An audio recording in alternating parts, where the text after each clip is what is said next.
गुलामी की जंजीरों को तोड़कर जो सर कटे सरजमी के लिए, कतरा कतरा लहू बहाकर जो मर मिटे सरजमी के लिए, देश की अखंडता के खातिर जो माटी में मिल जाएगा, फख्र से हर सर उठेगा और देश आजाद कहलाएगा। नमस्कार, मैं प्रीति अधिकारी आपका स्वागत करती हूँ चर्चा में। आप सभी को जन टीवी परिवार की तरफ से स्वतंत्रता दिवस की हार्दिक शुभकामनाएं। आज हम चर्चा में बात करेंगे आजादी के उन आदर्श स्तंभों के बारे में जिन्होंने 1857 की क्रांति से लेकर 1947 तक न जाने कितने जुल्म सहे, कितनों के घर चले, कितनों ने बलिदान दिया और कितनों के सुहाग छिने, तब जाके हमें गुलामी से आजादी मिली। जानेंगे आज के कार्यक्रम में। आजादी के अमृत काल का ये 77वां दिवस है, जिसे हर भारतीय नागरिक एक उत्सव के रूप में मना रहा है, अपने उन शहीद स्वतंत्रता सेनानियों को याद करते हुए जिन्होंने देश की आजादी के लिए अपने खून के एक एक कतरे से देश की सरजमी को सींचा।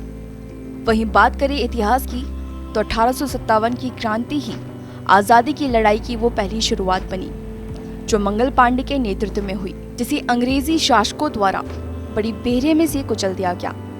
बस वो खत्म ना कर सका भारतीय लोगों के दिलों में लगी उस आग को जो अंदर ही अंदर चिंगारी की तरह सुलग रही थी। उस दौरान 1857 से लेकर 1947 तक अनेक स्वतंत्रता सेनानियों, जिसमें महात्मा गांधी, सरदार वल्लभ भाई पटेल, भगत सिंह जैसे कई अन्य नेता देश के स्वदेशी आंदोलन की शुरुआत कर विदेशी सामानों का बहिष्कार करना शुरू किया।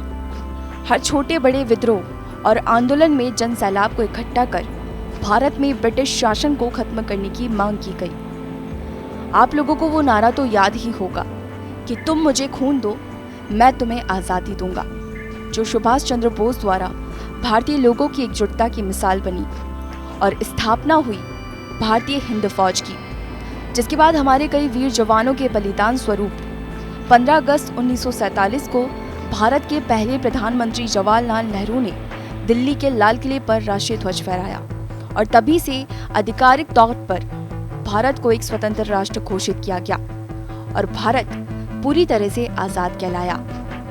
यही वो दिन है जिसे हर भारतीय नागरिक बड़े फख्र के साथ एक पर्व के रूप में मना रहे हैं। फिर वो चाहे घर हो, ऑफिस हो, कला और संस्कृति का मंच हो या फिर शिक्षा का कोई मंदिर, सभी भारत के उन वीर स्वतंत्रता सेनानियों के बलिदान को नमन कर उनको श्रद्धांजलि अर्पित करते हैं।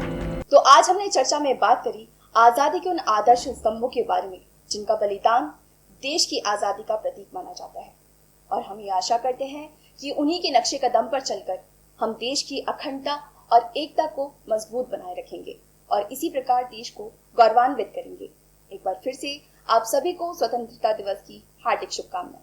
जय हिंद, जय भारत।